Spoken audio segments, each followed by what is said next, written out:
Janitors don't get business accounts here. The words echoed like thunder through the grand marble lobby of Morrison Financial Bank. The teller, Kesha Davis, stood tall behind the counter, her expression a mask of smug authority.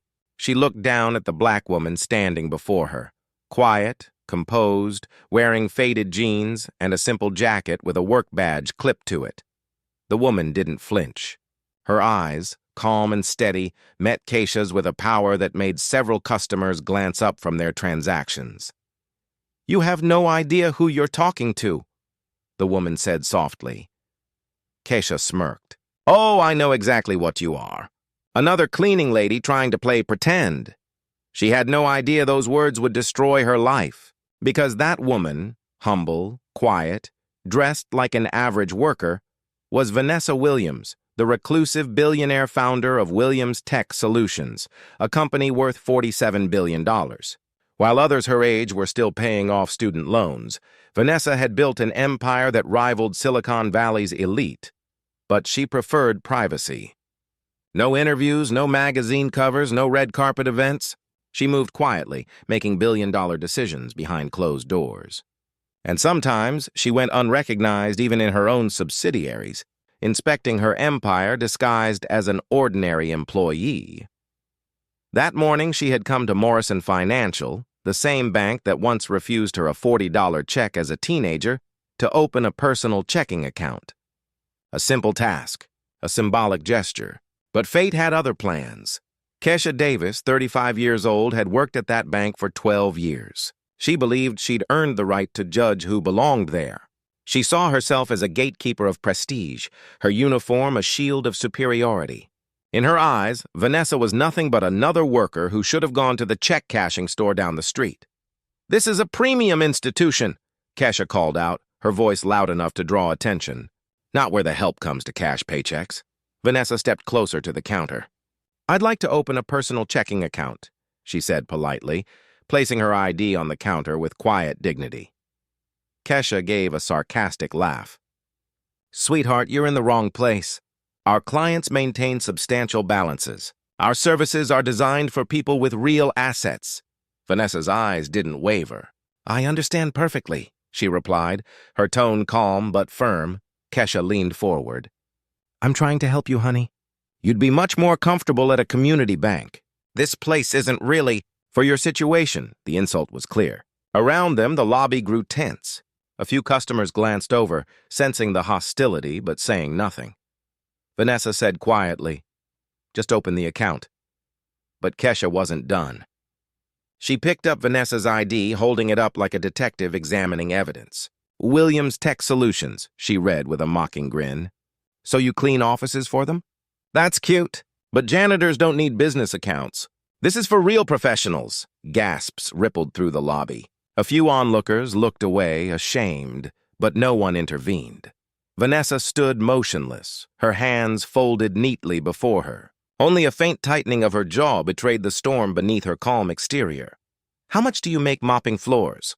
Kesha asked loudly. $20,000 a year? 15?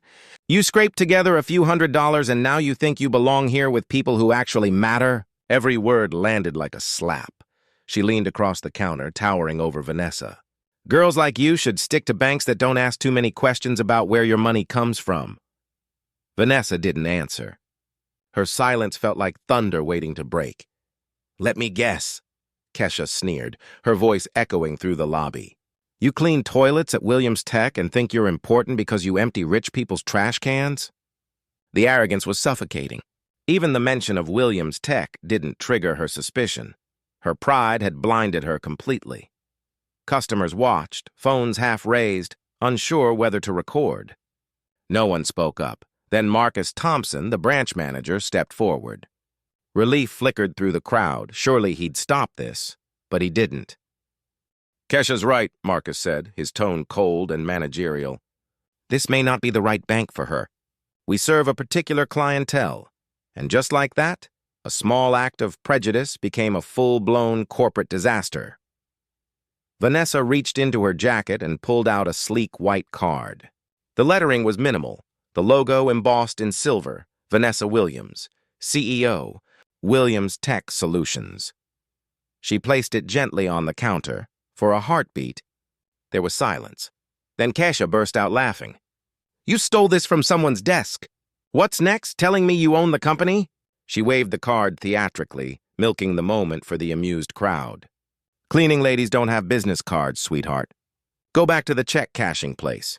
Vanessa's expression didn't change. "I'd like to speak with your manager," she said evenly. Kesha's eyes narrowed. Typical help behavior.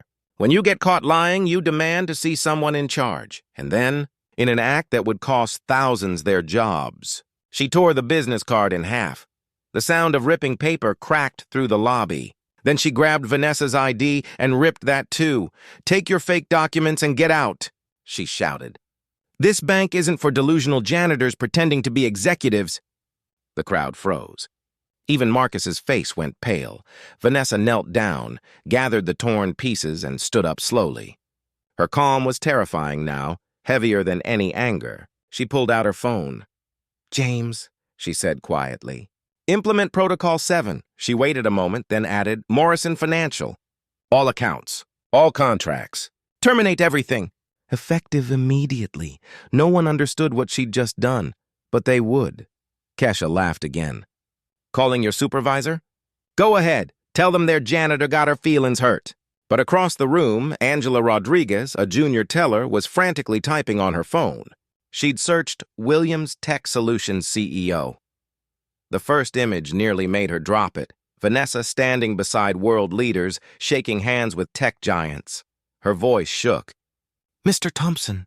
"She's the CEO. She's her." Marcus waved her off. "Angela, don't be naive. This is why we verify credentials." 3 floors up, an emergency phone began to ring in the president's office. "Ms. Morrison Hayes," her assistant gasped. "Williams Tech is terminating their $10.2 billion contract." "What?" Patricia Morrison Hayes, the bank's president and great-granddaughter of the founder, froze. "That contract's locked in. What happened?" "Something in the lobby," the assistant stammered. "Apparently, Ms. Williams herself was mistreated." Patricia didn't wait another second. She ran for the elevators. Patricia Morrison Hayes' designer heels hammered the marble like gunfire as she tore through the executive corridor. Every instinct in her body screamed disaster. $10 billion gone with one phone call? When she burst into the main lobby, conversations died mid-sentence.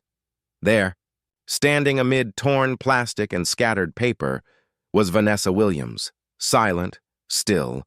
Surrounded by the wreckage of her dignity, Patricia recognized her instantly. They'd met at a private CEO summit months earlier. A quiet woman who spoke little but commanded every room she entered. A woman who didn't need to raise her voice to make billionaires listen. Patricia's breath caught. "Oh my God," she whispered. "What have you done?" Kesha blinked, confused. You know this cleaning lady?" Patricia turned on her, horror in her eyes. "Cleaning lady?" Her voice trembled with disbelief. "This is Vanessa Williams, founder and CEO of Williams Tech Solutions. She is worth $47 billion. She is our largest client, 30% of our total assets." The entire lobby fell silent. You could hear hearts breaking. Marcus's face turned the color of ash. Kesha's mouth opened, then closed again, as if trying to breathe underwater. Vanessa's gaze swept over them like judgment itself. "Your employee assumed I was a janitor because I'm black," she said evenly. "She mocked my clothes, tore my ID, and screamed that this bank doesn't serve people like me." Each word was calm, deliberate, a scalpel cutting through pride and pretense. Kesha stammered. I didn't know who you were." Vanessa's eyes hardened. "You knew exactly who you thought I was." Patricia's voice cracked. "Ms. Williams, please, whatever happened here, I'll fix it. I'll terminate everyone involved, issue an apology, anything to make this right." But Vanessa simply said, "It's already done." The tone was final, the way a judge might pronounce sentence. Patricia sank against the counter. "Please, that contract keeps this bank alive." Vanessa turned away. "Then perhaps it shouldn't survive." She walked toward the glass doors. Every step echoed like a countdown to extinction. And then she was gone. The storm hit within hours. By sunset, banking, while black, was trending worldwide.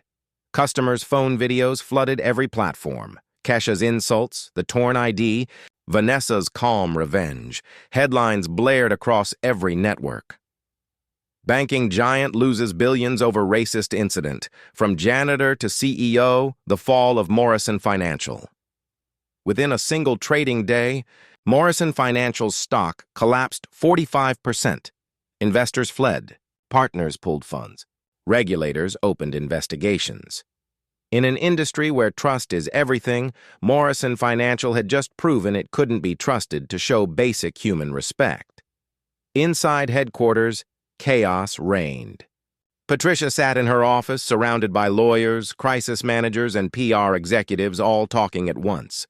Nothing could stop the bleeding.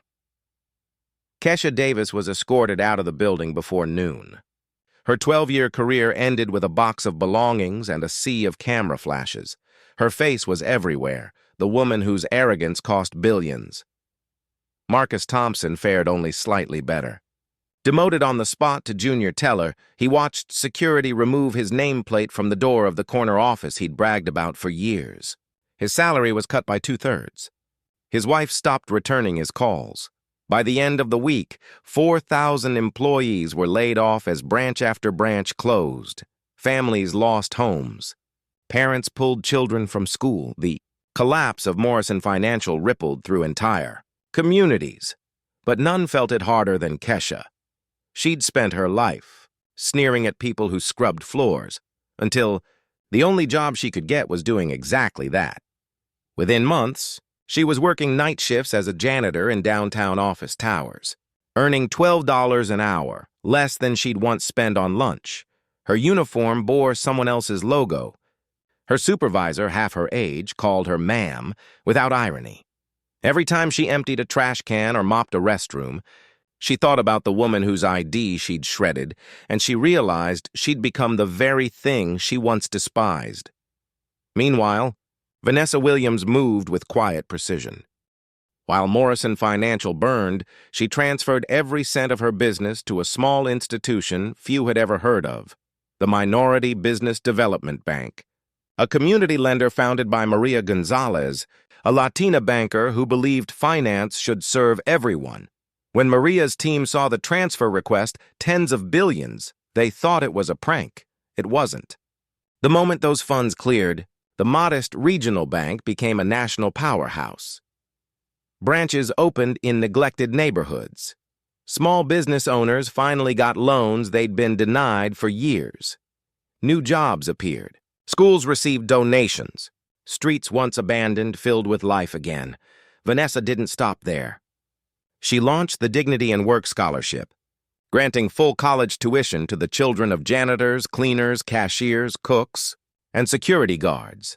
The message was simple. Every job has dignity. Every worker deserves respect. Recipients weren't just given money.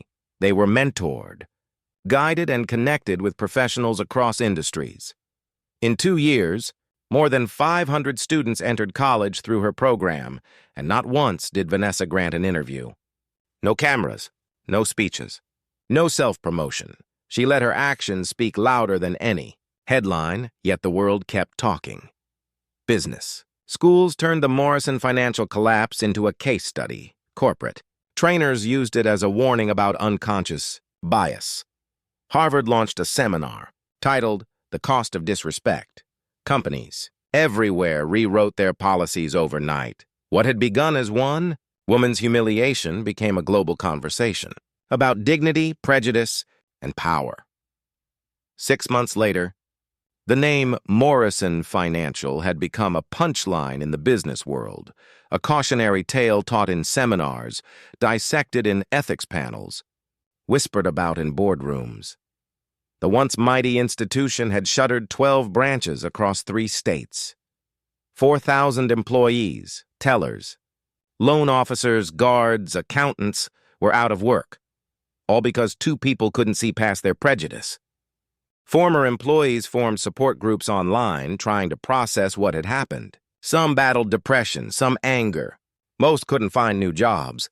Every resume with Morrison Financial on it came with stigma. The human cost was staggering. Lost homes, emptied college funds, families fractured under debt. A few survivors still repeated one line like a prayer. If only someone had stopped her. And Kesha Davis? Her fall was legendary. She'd been mocked online, turned into memes, dissected on talk shows. Her face was forever tied to the phrase janitor CEO. The job market shut its doors. Every bank HR manager recognized her name. She was poison to their reputation. She tried applying under her maiden name, but the internet doesn't forget. Within weeks, she was broke, evicted, and desperate. The only job she could find was cleaning offices overnight. So there she was, pushing a mop bucket through a corporate hallway at 2 a.m., the same kind of hallway where she used to strut in high heels and scold customers about minimum balances. Every squeak of her shoes on the tile floor was an echo of the past. Every trash bin she emptied reminded her of the woman whose dignity she'd shredded. The irony was unbearable. She used to think janitors were invisible. Now she was one. She cleaned toilets for the same salary she'd once spent on a pair of shoes, her hands cracked from bleach. Her pride gone. Her co-workers treated her kindly, but she barely spoke. Sometimes, when she wiped down the glass doors of yet another financial firm, she caught her reflection, tired, broken, and humbled, and whispered to herself, "I did this, and she was right." Meanwhile, across the city, Vanessa Williams kept building. She rarely spoke about Morrison Financial again. Not because she'd forgotten, but because she'd moved beyond revenge. She knew destruction was easy, creation was harder. The Minority Business Development Bank, now supercharged with her capital, had transformed entire communities. Thousands of small business loans were approved. Home ownership soared. Local governments finally had revenue for parks, schools, and libraries. For every person who lost a job because of Morrison's arrogance, 2 new ones were created through Vanessa's investments. She had turned tragedy into transformation. The scholarship fund she'd created, the Dignity and Work program, was thriving. Children of janitors, bus drivers, grocery clerks, and home health aides were now studying law, medicine, and engineering. At scholarship ceremonies, students would often ask her for advice. She'd simply say, "Remember where you came from, and never let anyone tell you your work makes you less human." That was her statement to the world. No interviews, no press tours, no drama. Just grace. Every business school in the country dissected the Morrison collapse. Professors quoted it when teaching about ethics. Bias and leadership failure. Corporate. Workshops replayed the footage of Kesha tearing that business card in half as the defining image of arrogance meeting consequence. Harvard created a course titled The Cost of Disrespect. Wall Street firms paid millions for diversity training to make sure they'd never have their own Morrison moment. The federal government introduced new guidelines on bias in financial services. Even Hollywood came calling. A film adaptation was announced, though Vanessa politely declined to participate.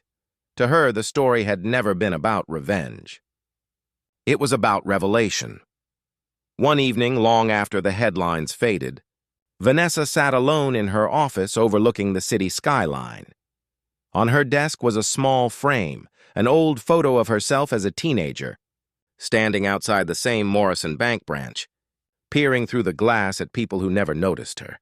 She remembered that feeling, the cold sting of being invisible, and she smiled.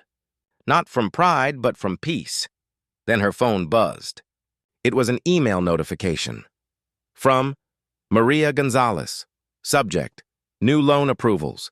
Community expansion report attached. Vanessa opened it, scanned the data, and saw hundreds of new businesses opening across 3 cities. Each one a seed of dignity planted in the soil of respect. She leaned back in her chair and whispered to herself, "That's how you change the world." Meanwhile, Kesha sat alone in a laundromat. Her shift ended at dawn. She stared at her reflection in the dryer door as it spun. The city outside was waking up. She'd given up trying to rebuild her career. She just wanted forgiveness, from herself, from the world, from the woman she'd wronged. But forgiveness, like respect, had to be earned. She picked up her phone, scrolled through news stories about the scholarships, and paused at a headline. Vanessa Williams funds 500 scholarships for children of service workers. Her eyes filled with tears. Even now, she murmured, she's helping people like me. It was the first time in years she'd felt hope. Maybe redemption didn't come from apologies. Maybe it came from change. The world learned something that day. Something timeless. Sometimes, the janitor you mock today owns the building tomorrow. Sometimes the person you look down on has the power to erase everything you've built. Sometimes the quiet soul in simple clothes is richer than everyone in the room combined. Kesha Davis learned that lesson in the hardest way imaginable, from mocking a cleaning lady to becoming one herself. But this story isn't just about her. It's about all of us. Destroy her every person who ever judged another by their clothes, their accent, or their title. Every manager who forgot that leadership means compassion. Every system that confuses wealth with worth. Vanessa Williams never gave a TED Talk or wrote a book. She didn't need to. Her silence spoke louder than any microphone could. Her story became modern folklore, a tale whispered in boardrooms, classrooms and break rooms alike, a reminder that power without empathy is empty, and respect costs nothing, but means everything. So if you believe every worker deserves dignity, if you believe kindness matters more than class, type respect in the comments. And never forget, the woman they mocked for cleaning floors ended up sweeping the floor with their entire empire.